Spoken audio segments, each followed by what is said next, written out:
పోలవరం నల్లమల్ల సాగర్ ప్రాజెక్టుకి సంబంధించి సుప్రీంకోర్టులో తెలంగాణ ప్రభుత్వం దాఖలు చేసినటువంటి రిట్ పిటిషన్ నిన్న రోజున విచారణకి రావడం జరిగింది.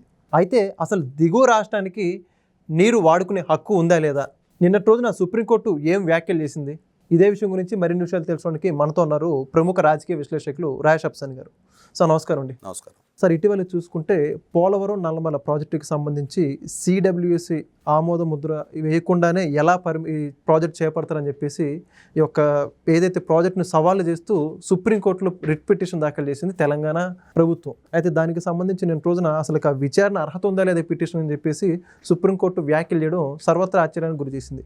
మొత్తానికి ఇదే అంశానికి సంబంధించి మీరు ఏమంటారు? ఇప్పుడు వాస్తవంగా చాలా విస్తృతంగా చర్చ జరగాల్సిన అవసరం ఉన్న టాపిక్ ఇది. ఓకే, ఇవాళ ట్రిబ్యునల్స్ నదుల క్యాచ్మెంట్ల ద్వారా లభ్యమయ్యే నీళ్లలో ఏ రాష్ట్రాలకి ఎన్ని టీఎంసీల కేటాయింపులు, ఏ ప్రాజెక్టుకి ఎన్ని టీఎంసీల కేటాయింపులు అనేది ట్రిబ్యునల్ అవార్డ్స్ ఉన్నాయి. ఓకే, ఇవాళ కృష్ణానదీ జలాల పంపిణీ బచావ్ ట్రిబ్యునల్ ప్రాతిపదికగా జరిగింది. ఆ జరిగిన ప్రకారం ఉమ్మడి ఆంధ్రప్రదేశ్ రాష్ట్రానికి 811 టీఎంసీల కేటాయింపు ఉంది. అవి 2 రాష్ట్రాలుగా విడివడిన తర్వాత వాస్తవంగా 2013 నాటికే ఆంధ్రప్రదేశ్ రాష్ట్రంలో ఉన్న ప్రాజెక్టుల ప్రాతిపదిక మీద తెలంగాణ రాష్ట్రంలో ఉన్న ప్రాజెక్టుల వారీగా లెక్కేసుకొని 512 టీఎంసీలు 299 టీఎంసీల కేటాయింపు జరిగింది. అలా జరిగిన కేటాయింపుని సవాల్ చేస్తూ సమాన ప్రాతిపదిక మీద పంపిణీ జరగాలి అనేది తెలంగాణ ప్రభుత్వ డిమాండ్. ఇదొక అంశం. ఓకే, ఇక్కడ మనం బచావత్ ట్రిబ్యునల్ అవార్డు గురించే మాట్లాడుకుందాం. బచావత్ ట్రిబ్యునల్ 811 టీఎంసీలు ఆంధ్రప్రదేశ్ రాష్ట్రానికి కేటాయింపులు చేసిన నేపథ్యంలో, ఇవాళ ఆంధ్రప్రదేశ్ రాష్ట్రం 2 రాష్ట్రాలకు విడివడిన నేపథ్యంలో, ఇవాళ కృష్ణానదిలో టేల్ ఎండ్ స్టేట్ అంటారు ఆంధ్రప్రదేశ్ రాష్ట్రాన్ని. ఓకే, అంటే మహారాష్ట్రలో పుట్టి కర్ణాటక, తెలంగాణ గుండా ఆంధ్రప్రదేశ్ రాష్ట్రంలోకి వస్తుంది. ఆంధ్రప్రదేశ్ రాష్ట్రంలోనే సముద్రంలో కలుస్తుంది. ఇవాళ అంతర్జాతీయ వాటర్ లాస్ అంటారు. జల సూత్రాలు ఏం చెప్తున్నాయి అనంటే, నది మీద స్థిరీకరణ జరిగిన ఆయకట్టుకి మొట్టమొదట కేటాయింపు ఇవ్వాలి అంటారు. అంటే కృష్ణానది పుట్టిన తర్వాత కృష్ణానది మీద ఏ ప్రాజెక్టులు ఉన్నా, ఎన్ని నీళ్లు నది ద్వారా ప్రవహిస్తున్నా, ఈ కేటాయింపుల ప్రక్రియ మాత్రం నది మీద స్థిరీకరణ జరిగిన ఆయకట్టు ప్రాతిపదిక మీద, ఏ ఆయకట్టు మొట్టమొదటిగా స్థిరీకరణ జరిగింది, ఏ ఆయకట్టు రెండోసారి స్థిరీకరణ జరిగింది, ఏ ఆయకట్టు మూడోసారి స్థిరీకరణ జరిగింది అన్న ప్రాతిపదిక మీద ఆయా ప్రాజెక్టులకు నీళ్లు కేటాయింపు చేయాలి అని చెప్పని national and international water laws చెప్తున్నాయి. ఓకే, దాని ప్రకారం లెక్కేసుకుంటే కృష్ణానది మీద 1850 దశకంలో విజయవాడ ఆనకట్ట సర్ ఆర్థర్ కాటన్ గారు నిర్మాణం చేశారు. అంటే కృష్ణా డెల్టా అనేది కృష్ణానది మీద మొట్టమొదటగా స్థిరీకరణ జరిగిన ఆయకట్టు. మరి కృష్ణానదికి వచ్చిన తొలి చినుకు, తొలి చుక్క నీరు కృష్ణా డెల్టాకి ముందు రావాలి. వస్తున్నాయా? మహారాష్ట్రలో ప్రాజెక్టు అవసరాలు నిండిన తర్వాత, ఆ ప్రాజెక్టులు నిండిపోయినాక వాళ్ళు కర్ణాటక వదిలిపెడతారు. కర్ణాటకలో ఆల్మట్టి, నారాయణపూర్ ప్రాజెక్టులు నిండిన తర్వాత అప్పుడు జోరాలకు వస్తాయి. జోరాల నుంచి శ్రీశైలానికి వస్తాయి. శ్రీశైలం నుంచి నాగార్జున సాగర్కి వస్తాయి. ఆ తర్వాత కానీ ప్రకాశం బ్యారేజీకి చేరవు, కృష్ణా డెల్టాకి. మరి నది మీద స్థిరీకరణ జరిగిన మొట్టమొదట ఆయకట్టు తన హక్కును కోల్పోతుంది కదా. ఇది ఇక్కడే కాదు, ఒక ఊర్లోకి వచ్చే కాలువ నుంచి రైతులు పొలాలకు నీళ్లు పెట్టుకుంటా కూడా చివరగా ఉండే రైతు నుంచి కాలువలు డిజైన్ చేశారు వెనకటి రోజుల్లో. ఓకే, అంటే మా గ్రామంలో ఎలా ఉండేదంటే, జాగలమూడి బ్రాంచ్ కెనాల్ అనేది మా ఊరి నుంచి వెళ్తుంది. ఆ వెళ్ళే క్రమంలో గవర్నమెంట్ డిసైడ్ చేసిన తూములు ఉండేవి. ఆ తూముల నుంచి ప్రతి పొలాన్ని కవర్ చేస్తూ పంట కాలువలు ఉండేవి. ఆ తూము తీసిన తర్వాత కాలువ చివరి భూమి మొట్టమొదటి తడుపుకొని, ఆ తర్వాత రెండో భూమి, మూడో భూమి తడుపుకుంటూ చివరగా తూము దగ్గర ఉన్న భూమికి రావాలి. కానీ ఏం జరుగుతుంది గ్రామాల్లో? కర్ర గలవాడిదే బర్రె, నోరు గలవాడిది, ఎవరికైతే ఆధిపత్య ధోరణి ఉంటుందో వాడి చేనుకి ముందు నీళ్ళు పెట్టుకుంటాడు. వాడి చేను తడవందే దిగువకు నీళ్లు రానివ్వడం. కాలక్రమంగా ఏం చేశారంటే, ఆ కాలువకి ఆనుకొని ఉన్న పొలాలు మొత్తం కూడా ఈ గవర్నమెంట్ తూముల వ్యవస్థ ఎప్పుడో పోయింది గాలికి. ఎవరి పొలం ఎదురుగా వాళ్ళు తూములు పెట్టేసుకున్నారు. ఇంకొక అడుగు ముందుకు వచ్చి ఇంకేం చేస్తారంటే, నాట్లు వేసే టైంలో, ఇప్పుడంటే నీకు ట్రాక్టర్ ద్వారా ఎదబెట్టడం అనే టెక్నాలజీ వచ్చింది. గతంలో దుక్కి దున్ని చేను నీళ్లతో తడిపి నీళ్లలో ఉండగా నాట్లు వేసేవాళ్ళు. నారుమడి పోసి నారు పీకి నాట్లు వేసేవాళ్ళు. అప్పుడు ఏం చేసేవాళ్ళు అంటే, ఒక్కొక్క చేను తడుచుకుంటా వచ్చి మా చేనుకి నీళ్ళు ఎప్పుడు రావాలని చెప్పని రాత్రిపూట వచ్చి కాలువ గండి కొట్టేళ్ళేవాళ్ళు. తెల్లారేటప్పటికి మొత్తం ఆ ఆయకట్టు మొత్తం ఒక 100-150 ఎకరాలు ఎంత ఉంటే అంత నీళ్ళు నిండిపోయాయి. మరుసటి రోజు వచ్చి తాపీగా ఆ గండి కట్టేస్తే దిగువాళ్ళకి నీళ్ళు వెళ్ళాయి. ఇది కళ్ళ ముందు నీళ్ళు ఉన్నప్పుడు రైతులే ఓర్చుకోలేరు. అట్లాంటిది రాష్ట్రాల్లో ఆగుతాయా?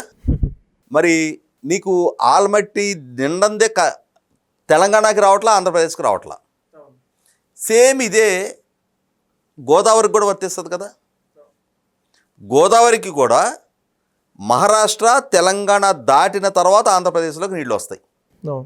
తెలంగాణ అవసరాలు వాళ్ళకున్న అవకాశాలన్నీ సద్వినియోగం చేసుకున్న తర్వాతే, అంటే వాళ్ళు ఇక నీళ్ళని ఒడిసి పట్టలేని స్టేజ్ వచ్చిన తర్వాతే ఆంధ్రాకి నీళ్ళు వెళ్తాయి. వాళ్ళు పూర్తి కడుపు నిండాక ఇంకా వాళ్ళకి ఇంకా స్టోర్ చేసుకునే కెపాసిటీ లేని తర్వాతే ఆంధ్రాకి నీళ్ళు వెళ్తాయి. నీకు ఒకసారి నీరు పలమెరుగు తెలంగాణ దాటి ఆంధ్రప్రదేశ్లోకి నీరు వెళ్ళిపోయింది. ఆ నీరు వినియోగించుకుంటే ఆంధ్రప్రదేశ్ వినియోగించుకోవాలి, లేదంటే సముద్రం పాలు కావాలి. ఆ నీటి మీద తెలంగాణకో పైన మహారాష్ట్రకో కర్ణాటకలకో ఎక్కడి నుంచి హక్కు ఉంటుంది? ఇవాళ ఈ సంవత్సరం గోదావరి కృష్ణాల మీద కలిపి సుమారుగా 6300 టీఎంసీల నీళ్లు సముద్రం పాలైనవి. మరి పైన ఎగువ ప్రాంతాల రైతాంగం వాళ్ళ వరద ముంపు బారిన పడలేదే. కానీ దిగువనున్న ఆంధ్రప్రదేశ్ రైతాంగం వరద సమస్యను వాళ్లే హ్యాండిల్ చేసుకున్నారుగా. నీరు ఎక్కువగా వచ్చిన రోజు ఆ ముంపుకు వాళ్లే గురవుతూ ఉన్నారుగా. అదే సందర్భంలో కొన్ని నదుల్లో ఏమైనా ప్రోరేటా ప్రకారం అరే ఈ సంవత్సరం తక్కువ వర్షపాతం వచ్చింది, ఆంధ్రప్రదేశ్ రాష్ట్రానికి వాళ్ళ కేటాయించిన 800 టీఎంసీల నీరు విడుదల చేయడానికి ఆస్కారం కలగటం లేదు, కాబట్టి మనకున్న కేటాయింపులో నుంచి ఒక సగం మనం అట్టి పెట్టుకొని మిగిలిన సగం ఆంధ్రాకు పంపుదామని చెప్పనే జాలి దయ ఏ రాష్ట్రంలో చూపిస్తుందా? ఎవరి ప్రాజెక్టుల వాళ్ళకి నిండటం ప్రయారిటీ, ఎవరి రాష్ట్ర రైతాంగం వాళ్ళకి ప్రయారిటీ. అదే సూత్రం ఆంధ్రప్రదేశ్ రాష్ట్రానికి కూడా వర్తిస్తుంది. తెలంగాణ భూభాగం నుంచి తెలంగాణకి హక్కుగా ఉన్న జలాలను ఆంధ్రప్రదేశ్ రాష్ట్రానికి తరలిస్తే తెలంగాణకి నొప్పి తగలాలి, కర్ణాటక నుంచికో మహారాష్ట్ర ప్రయోజనాలకు భంగం కలిగితే వాళ్ళకి నొప్పి తగలాలి. నీకు ఈ రాష్ట్రాలన్నిటిని దాటి ఆంధ్ర ప్రాంతంలోకి అడుగుపెట్టి ఆంధ్ర ప్రాంతం నుంచి సముద్రం తీసుకు వెళ్ళే నీళ్ళని ఆంధ్ర ప్రాంతంలో నీటి కొరతను ఎదుర్కొంటున్న వేరే ప్రాంతాలకి తరలించుకోవడానికి ఆ రాష్ట్రం ప్రయత్నం చేస్తే దాన్ని ఆక్షేపిస్తున్న వాళ్ళు మరి వాళ్ళ కేంద్ర ప్రభుత్వం గంగా కావేరీ నదులు అనుసంధానం చేయాలి అని చెప్పని ప్రయత్నిస్తుంది. మరి నీరున్న గంగా నుంచి నీరు లేని కావేరికి నీరు పంపించాలి అని చెప్పని కేంద్ర ప్రభుత్వం నదుల అనుసంధానం అని చెప్పని ప్రయత్నం చేస్తుంది. అలా చేసే ప్రయత్నాన్ని మీరు గోదావరిలో ఇచ్చంపల్లి నుంచి కావేరికి నీరు తరలించుకోండి అని చెప్పని తెలంగాణ ఎలా ప్రతిపాదిస్తుంది? ఎందుకు ప్రతిపాదిస్తుంది అంటే ఇచ్చంపల్లి నుంచి కావేరికి నీరు తరలించవచ్చా? ఆంధ్ర ప్రాంతంలో పోలవరం నుంచి నీరు లేని నల్లమల సాగర్కి నీరు తరలించకూడదా? అంటే ఈ డబుల్ స్టాండర్డ్ స్టేట్మెంట్లు ఏంటి? డిసెంబర్ నెలలోనే ఈ నదుల అనుసంధానం మీద సమావేశం జరిగింది. ఆ సమావేశంలో ఇచ్చంపల్లి నుంచి నాగార్జున సాగర్ టెయిల్ పాయింట్కి లిఫ్ట్ చేసుకొని అక్కడి నుంచి మీరు కావేరికి తరలించుకోండి అని చెప్పని తెలంగాణ ప్రతిపాదించింది. మరి తమిళనాడు కావేరికి అయితే తరలించవచ్చా? తమ రాష్ట్రంలో ఉన్న నదుల్ని తమ రాష్ట్రంలో నీరు లేని ప్రాంతానికి ఆంధ్రప్రదేశ్ రాష్ట్రం తరలించుకుంటే మాత్రం మీకు ఎక్కడ లేని ఆక్షేపణ వస్తుందా? ఇది 100% అసంబద్ధమైన వాదన. ఇవాళ ట్రిబ్యునల్ అవార్డులు ఉన్నాయి, అవి ఉన్నాయి, ఇవి ఉన్నాయి. మీరు ఆంధ్ర ప్రాంతం నుంచి కృష్ణానదిలోకి తీసుకుంటే మాకు నీళ్లు వస్తాయి. మీ పోరాటాలు మీ వాదనలు మీరు చెప్పుకోండి. నదుల అనుసంధానం సహేతుకం కాదు అని చెప్పదలుచుకుంటే గంగా కావేరి అనుసంధానించాలి అని చెప్పని కేంద్ర ప్రభుత్వం సంకల్పిస్తున్న ప్రతిపాదన అసంబద్ధం, అవగాహన రాహిత్యం, అజ్ఞానపు నిర్ణయం అని చెప్పని కనుక మీరు చెప్పదలుచుకుంటే ఇవాళ పోలవరం నల్లమల సాగర్ని అనుసంధానించడాన్ని కూడా మీరు అదేవిధంగా వ్యాఖ్యానం చేయండి.